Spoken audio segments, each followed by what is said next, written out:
Let's take a look at one of the galaxy's most elite Terminator forces, and remind the foe why they should fear the bone-coloured armour of the Deathwing.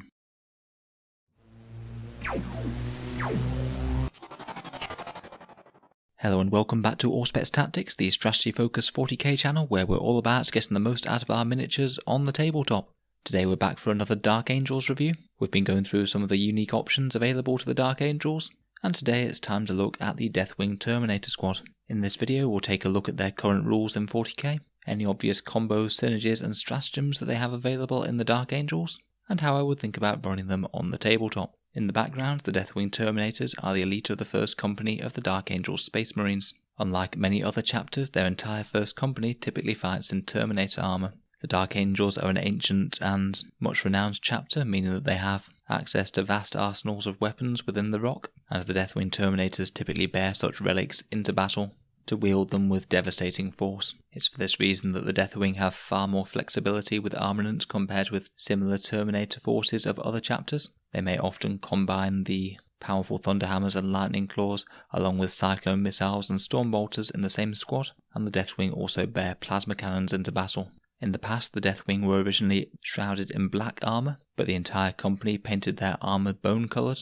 in reverence for a squad of Deathwing who did the same, to symbolise to themselves that they were dead men walking, and they would go into the battle no matter the cost to themselves. So let's see what these mighty Terminators can do on the tabletop. The Deathwing are often the hammer blow called in by the Raven Wing, once they have found and isolated fallen Dark Angels, and strong resistance needs to be crushed with an iron fist. So let's see what these mighty warriors can do on the tabletop, with a look at their datasheet. So the Deathwing Terminators have a pretty standard Space Marine Terminator stat line: movement of 5 inches, weapon skill and ballistic skill of 3+, strength and toughness of 4, 2 wounds, 2 attacks, leadership 8 and a 2-up save, and of course a 5+ invul from their Crux Terminators. The Deathwing Sergeant has 3 attacks and leadership 9, and is armed with a Stormbolter and Power Sword, as opposed to the standard Stormbolter and Power Fist of the rest of their battle brothers. With the Terminator keyword, they'll be rapid firing those Stormbolters all the way out to 24 inches, meaning that they have a pretty solid threat range when they come in from Deep Strike Reserve, and with Shock Assault they'll have an absolute boatload of Power Fist attacks that should flatten whatever they get in their clutches. As we said, the Deathwing have a lot of flexible war gear options, perhaps the most notable being that any squad member can take Lightning Claws and a Thunderhammer and Storm Shield instead of their standard armament. A dual Lightning Claw Terminator will cost you 33 points, a Stormbolter and Power Fist Terminator 34 points, and a Thunderhammer and Storm Shield one will cost you a slightly more potent 41. I'll be honest, I'm not the biggest fan of Lightning Claws in their current incarnation. In general, I'd rather keep the Stormbolter and Power Fist, as it means that they can have decent output at range and still threaten tanks in close combat, which the Lightning Claws struggle to do. The Thunderhammer and Storm Shield approach though is a pretty strong option, not least of which because it gives the option of a 3+ invul save in the squad.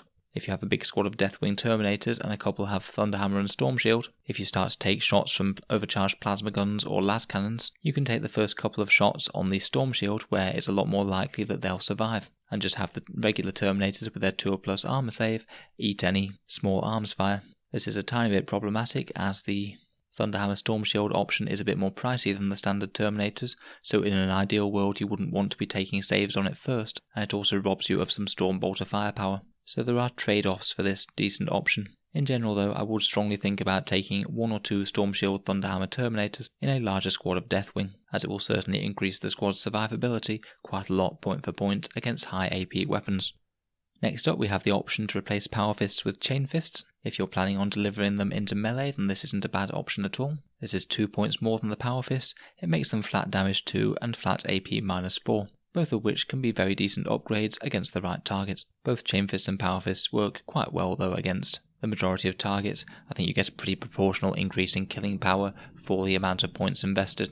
So for me it's a take or leave as to whether or not you want them to be a little bit more killy in close combat for the cost of a slightly more expensive squad. They also have access to the Terminator heavy weapons. For every 5 models in the squad, 1 Deathwing Terminator can take one. They have the option to take a Cyclone missile launcher in addition to their regular war gear, and this is pretty powerful. 32 points for 2 crack rocket shots isn't a bad deal at all when it comes to firepower, particularly with some of the shooting buffs that the Deathwing can get access to. The Cyclone missile launcher is my favourite out of these heavy weapon options, but the others do have some merits. They can uniquely take a plasma cannon into battle, which isn't awful, but it does have a bit of anti-synergy with the fact that they'll likely be moving and shooting, meaning that you'll be overheating and killing yourself on 1s and 2s, which definitely isn't ideal on such a pricey model. The assault cannon will be pretty handy, particularly with the Dark Angel's Devastator doctrine making it 30-inch range, and AP-2. It's a reasonable but pricey upgrade on the firepower for 20 points more than a Stormbolter.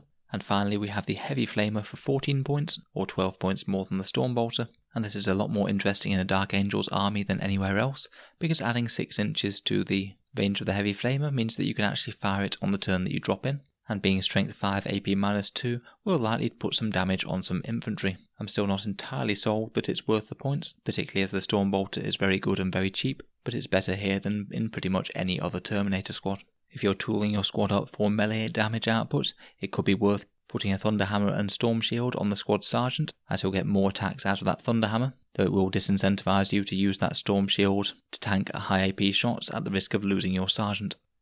Finally, the squad can be accompanied by a Watcher in the Dark for 5 points. This one gives you a once per game option to nullify a psychic power that's cast on the Deathwing Terminator squad on the roll of a 3+. Very good in some matchups for the cost of 5 points, completely useless in others. I'd be most inclined to use this if I was using a big squad of Deathwing Terminators that was absolutely key to my strategy and psychic powers could really mess with, but I'd be a bit more inclined to leave it at home if I was just running a smaller squad. In terms of special rules, the Deathwing have the Inner Circle special rule, meaning that they automatically pass morale tests. They have Angels of Death for Shock Assault, meaning that they'll have 3 attacks with those Power Fists each, and Combat Doctrines that we've already discussed that will usually help out the heavy weapons in Dark Angels, but they will generally profit from going into Tactical Doctrine if it's just the Deathwing that you're most concerned about, to get extra AP on all of those Stormbolter shots. We touched on it briefly earlier, but they also have Teleport Strike like any other Terminators. You can set them up in reserve and they can come in from reserve outside of 9 inches of enemy models, which is pretty handy for getting them up into the fray. With their slow 5-inch movement, I typically tend to use this to deliver them into battle in the majority of games. Finally, they can combat squad, splitting up into 2 5-man units. In general, it's not particularly worth it. I typically just take 2 smaller 5-man units if I wanted to take them, as you get access to more squad sergeants that way. So overall, the Deathwing Terminators are a flexible Terminator squad with a variety of different war gear options, but a lot of their strength comes from their unique stratagems and abilities, which we'll come on to shortly. They're most going to enjoy deep striking down, hosing enemy units with mass Stormbolter fire, and then charging in to try and take out enemy heavy hitters with those Power Fists. In terms of buffs for the Deathwing Terminators, they don't really benefit from Grim Resolve a whole lot. They'll only get the reroll ones if they're standing still, and they're typically going to be wanting to move to close in with those Power Fists. It's not typically going to be worth it to keep them still to benefit from Grim Resolve. We already mentioned the Dark Angel's increased range that they get from their Devastator doctrine. We already mentioned that this can help out with their heavy weapons, but it also helps out their Stormbolters too. Having 30-inch rapid-fire weapons is no joke at all, and it should make it very hard for your opponent to hide troops from the Deathwing. Depending on your list though, there might seriously be advantages to switching into Tactical Doctrine the turn the Deathwing come in, as AP1 on Stormbolters is very nice as well. In terms of character support, they have the normal Space Marine options for getting rerolls such as Masters and Lieutenants. Azrael and Belial can also give them 4 rerolls for all of their misses, which isn't bad at all, and Azrael could also potentially help them out with making their invul saves a bit better. They can also get some combat buffs from the Deathwing Ancient, who can give an aura of +1 attack, and with one of the Deathwing relics from the new Ritual of the Damned book, they can also give them a 5+ Feel No Pain type save for models within 6 inches, and this is a really significant durability increase to your squad. Though I admit it's a little bit tricky to try and get them all within aura range, particularly if they're trying to charge in to kill enemies. Chaplains also have great synergy with the Deathwing. If you have a Chaplain that starts on the board and you cast the litany of +2 inch to charges, then it should make your Deathwing charge out of Deep Strike a lot more reliable to go off, as your standard 9-inch charge is only 27% chance likely to succeed. A 7-inch charge is more like 58%, so a lot better indeed. To further help their charge, the Master of Maneuver Warlord trait can also be very helpful, as this allows your Deathwing to reroll the charge distance, which again is just what you want for giving them the best chance of getting to grips with the foe. Lalo the Mighty is another good Deathwing buffing Warlord trait from Ritual of the Damned, which gives your Deathwing units reroll to wound with melee weapons when they're within 6 inches of a character with this trait, when they're attacking characters or units with a wounds characteristic of 8 or more. That might sound quite specific, but it really makes a huge difference against some of their ideal targets. Now we come on to stratagems, and we'll start with one of the most obvious, Deathwing Assault. This one's 2 command points or 3 CP if the squad contains more than 5 models, and it basically gives your Deathwing squad a shooting attack as if it were the shooting phase. Now this is actually really quite powerful, particularly when combined with the increased range the Dark Angels combat doctrine gives them, and it's going to be most useful when you have a huge squad laden with storm bolters and heavy weapons. If we did look at a really big squad of Deathwing, 10 Marines and 2 Cyclone missile launchers, that's 404 points and 3 CP, but for that you're getting 8 missile launcher shots and 80 storm bolter shots downrange, all of them at 30-inch range, in theory from a full squad that shouldn't have taken any damage due to deep striking in. If you can combine that with some character-related rerolls, then you're in for a very good time indeed. It should really whittle through some enemy chaff, and all of those missiles will certainly put a dent in enemy armour. As another potential shooting buff, Intractable can be quite handy. If your Deathwing Terminator squad has to fall back for whatever reason, then for 2 CP it can still shoot, and that could be handy if you are tooling it up with a lot of guns. Honour the Chapter, the standard Space Marine stratagem to fight again, for 3 command points, is also great on a really big squad of Deathwing, but to be honest even a small squad would certainly see decent benefit out of it. With so many powerful attacks with melee weapons, if this is the difference between a big enemy threat being able to fight next turn, or being dead for good, then your command points could be well spent. Finally, from the main book we also have Auspex scan, which again is always worth considering when you have a lot of guns on a Space Marine infantry unit. Moving on to the new options from Faith and Fury, Combined Assault is one of the most powerful for Deathwing units. This is the one that costs 2 command points, allows you to bring on your Deathwing unit from reserve, anywhere within 6 inches of a Ravenwing biker unit, and more than 6 inches from enemy units. This means that they should theoretically have a 6-inch charge, although it does require a bit of coordination, including your bikes not getting killed. That being said, having a near automatic charge with a massive unit of Deathwing could be absolutely game changing, and it's a very strong stratagem. Transhuman Physiology is also a useful one that's made the jump from Codex Space Marines to Dark Angels. Deathwing are one of the best units to use it on, as they're likely to be targeted with a lot of high strength weapons, particularly if they're targeted with high AP things that are strength 8 or above. You could save yourself quite a lot of wounds. Fury of the First, as normal, can be used for 1 command point to add +1 to hit rolls. Always great on a Terminator squad, the bigger the better, particularly in the shooting phase for Deathwing, who, if we're thinking of making the most out of Deathwing Assault, we might well be loading up with a lot of guns. Finally, we've got a couple more unique ones. Firstly, Outnumbered but Never Outmatched is used in the fight phase when you're targeting a unit that has 10 or more models, and you add 1 to your attacks characteristic against them for the rest of the phase. Presuming that you're using Shock Assault and Power Fists, this is typically going to be about mathematically the same as Fury of the First, but the two can be stacked for a whole bunch more of extra attacks at higher weapon skill, and it is actually better if you don't have the benefit of Shock Assault.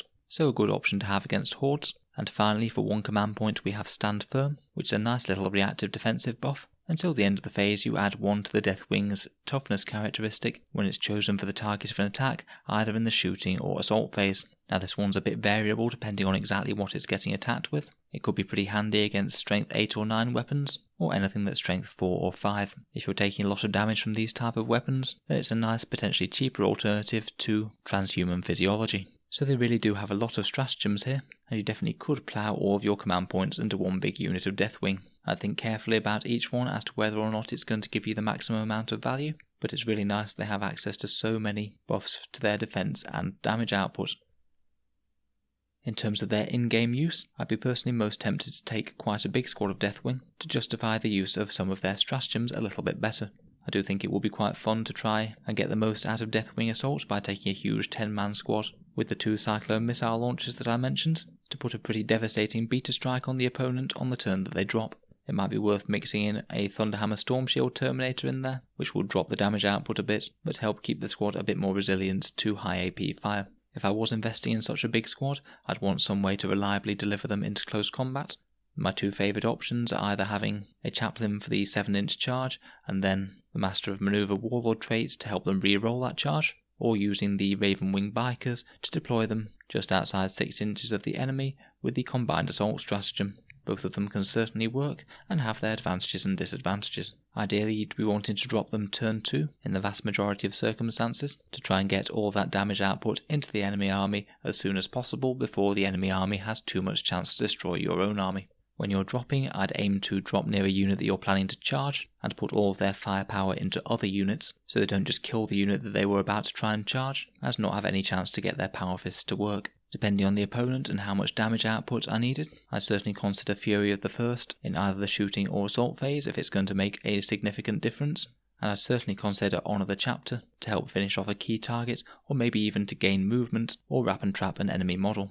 Talking of wrapping and trapping, if you can make it so you wipe out an enemy unit and with your consolidation move try point a model in another unit, then this is pretty much the best way of making sure they're very safe next turn and aren't just completely wiped out with enemy firepower. If that's not possible, I'd try and think about a way to get them in cover at the end of their assault phase, and ideally try and drop them in cover in their move on from reserve, so if you fail the charge, then at least you have some additional defense. I certainly could see other loadouts working with the Deathwing, particularly a small 5-man squad. Working with the combined assault with the Raven Wing could be great to deliver a very focused, brutal combat punch against a key target, and besides that they could be a bit more self-reliant, where I wouldn't need to invest quite as much stratagems in them to make them worth it. In the shooting phase, I'd certainly weigh up whether Transhuman or Stand Firm could be handy for the unit to help them survive. I'm more of a fan of Stand Firm because it's only 1 command point, but it won't be any good against Strength 6 and 7 weapons, so it really does depend against what your opponent's firing with.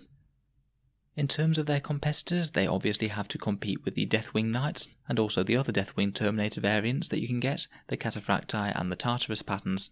Both the Cataphracti and Tartarus have decent advantages, particularly that you can take the Stormbolter and Power Fist option on the Squad Sergeant as well. Not having as many heavy weapon options and lack of access to the Thunderhammers and Storm Shields is a factor that does make them a little bit worse than the Deathwing Terminators in some respects, but they do have advantages and disadvantages, and to be honest they're pretty viable alternatives. You pay a bit of a premium for the 4+ invul save on the Cataphracti, but it is a significant durability increase against some of their key countering weapons. The Deathwing Knights are a bit of a different unit in my opinion, because they're pretty much entirely focused on the assault phase. The main question with them, I think, is whether or not you'd have them over the Thunderhammer and Storm Shield variant of the regular Terminators, and on the whole, in my opinion, I think they do their job a bit better, so I generally take them over Thunderhammers and Storm Shields in the standard Deathwing Terminator squad myself. I think that the Deathwing Terminator's main advantage is being able to mix and match ranged and close combat gear, so the two serve pretty different roles. Overall, I think that the Deathwing squad is now stronger than ever in 8th edition. The addition of the new stratagems in Ritual of the Damned has really given them a leg up, as have the relative recent additions of Shock Assault, Bolter Discipline, and Combat Doctrines, all of which have been really big buffs to Terminators, which were just pretty overcosted for what they did before. Overall, I could see them being part of a viable Dark Angels army, and I'm sure we'll be seeing them put to good use on the tabletops of the 41st millennium over the coming months. If you've had any chance to try them out post Ritual of the Damned, let me know down in the comments below. Particularly if you've managed to coordinate that combined assault stratagem, I can imagine that will be devastating when used in the right circumstances. If you've been enjoying all the Dark Angels content, feel free to subscribe to Auspex Tactics. We have regular 40k content out every single day. If you'd like to support the channel, I do have a Patreon page, and you'll find the link in the description. Making all of these videos does take quite a while, so any support that you'd be willing to spare to help the channel is greatly appreciated, as it can help me keep on doing what I do. And of course a big thank you to my current Patreons. Thanks very much for listening. I'll hope to see you guys next time.